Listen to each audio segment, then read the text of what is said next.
The shadow of COVID-19 looms darkly over nearly every sector of the global economy, but no industry has been hit harder than aviation. 2020 has been a historic year of losses for airlines. Even with more vaccine rollouts on the horizon, it's still turbulent skies ahead. The fear of contagion, quite obviously, is a huge flying risk. Flying puts you in such close proximity with strangers for hours. But to begin with, border closures made it nearly impossible to go anywhere this year. A World Tourism Organization study showed all destinations worldwide had COVID-19 related travel restrictions in place around May. Nearly 3/4 of those were fully shut out to foreign travelers. With travel demand decimated, airlines scaled back hard. Compared to last year, international flights dropped by up to 80%. Airports saw just half the number of passengers it saw in 2019. Well, that led to staggering losses. The International Air Transport Association, or IATA, expects airlines to lose more than $118 billion this year. Simply put, that's what more than 260 A380s cost. IATA says financially, this has been the worst year in the history of aviation. It estimates worldwide around 500,000 jobs have been shed, and that hundreds of thousands more are at risk in the coming months. Travel data company Cirium says more than 40 airlines collapsed this year. To be sure, many were struggling even before the pandemic, some because of poor business models, and some because of volatile oil prices. The only silver lining, if you will, has been government aid. IATA estimates globally some $173 billion have been given out in loans, wage subsidies, corporate tax relief, and fuel tax breaks. Airlines say it won't be enough for the long haul. Some have had to seek respite from creditors or find new buyers in order to survive. And subsidy programs have been drying up, and recovery has been slower than they hoped for. Also, many places are now witnessing the second and third waves of COVID-19. With renewed lockdowns, the year-end holiday travel season doesn't seem to be bringing in the same kind of revenue for airlines. The outlook, too, grim.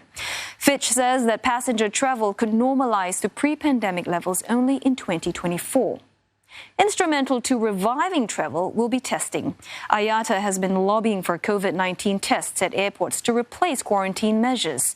But experts say until countries and territories are able to fully open their borders again, the industry faces an uphill battle even next year. For a closer look at the impact on aviation and travel, Jeffrey Goh joins us live. Jeffrey is the CEO of Star Alliance. Thanks for joining us. Quickly, how has the pandemic affected aviation alliances? Well, I think we have to recognize from the get-go that this crisis has been the deepest and the darkest that the industry has ever confronted. Is of historic proportions. And it's not a crisis that has impacted just the aviation alliances, but the industry as a whole. For us specifically at Star Alliance, we're looking at carrying less than 40% of passengers by the end of this year. And the last time we saw these numbers were about 20 years ago. That's how far we've been set back. And inevitably, as your report there indicated, there's been a lot of travel restrictions, borders have been closed. That meant that many airlines have had to stop flying. And that also meant that connectivity has been lost, from one airline to another, connecting different cities. But I think it's also notable that there are green shoots. We see in the case of China, we see in the case of domestic flying in New Zealand, certainly in the United States as well, that there is interest, there's demand to continue flying. And I think we ought to nurture the confidence in customers in returning to flying again. Mr. Goh, we spoke to an expert earlier, and she actually says, like the days of cheap mass travel and really frequent holidays, that era is over, except perhaps for the very rich. Is it something that you agree with? And how do you think miles perhaps can be monetized in any form? Well, I think if we look at some of the travel sentiment surveys that have been conducted recently by IATA and others, there's a lot of indications of demand for leisure coming back. And that is across the spectrum of society. I don't think it is just restricted to a specific strata of society. There's a lot of pent-up demand from what we have seen from surveys and feedback from the customers. And the school of thought right now is that leisure travel will return, perhaps sooner than business travel, but there's certainly an expectation that that demand will be there.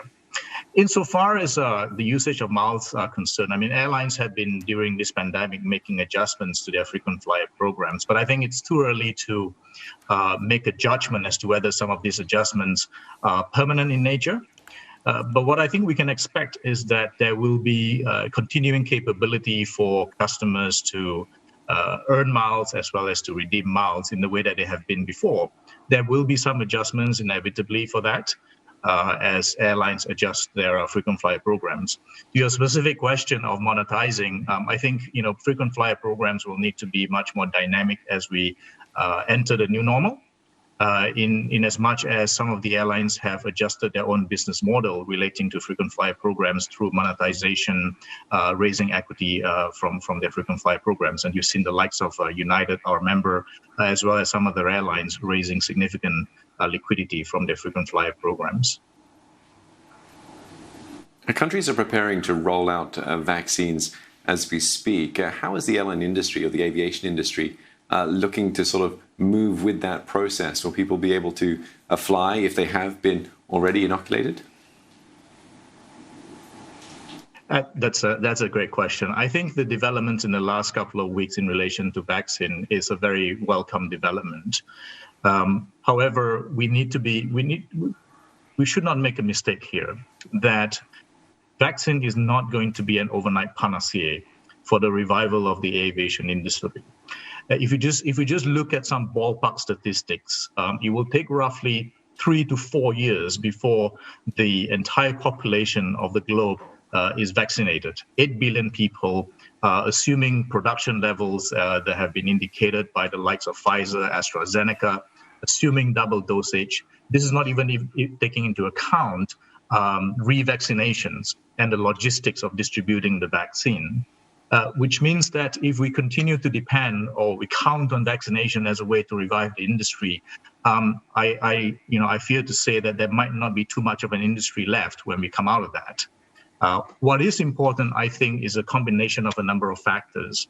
First and foremost, I think we need to continue with the layered approach that the industry has been taking in relation to hygiene safety that will assure customers of confidence in flying. Disinfecting aircraft, personal protective equipment for customers as well as for staff. Those are going to be steps that will continue to assure customers the confidence in air travel. But I think of supreme importance is to ensure that we continue to have a robust protocol for testing and to continue to drive acceptance by governments and authorities that testing is a safe and reasonable substitute for the blunt instrument of quarantine. And that's what the industry requires and really urgently requires in order to ensure or to foster the reopening of borders. And that's where we will continue to see an aviation industry in the future. If we simply wait for the vaccine to arrive, for everyone to be vaccinated before they're allowed to fly, then I don't think there will be too much of an industry left at the end of that. It's been good talking to you. Thanks very much. Jeffrey Goh there, speaking to us, CEO of Star Alliance.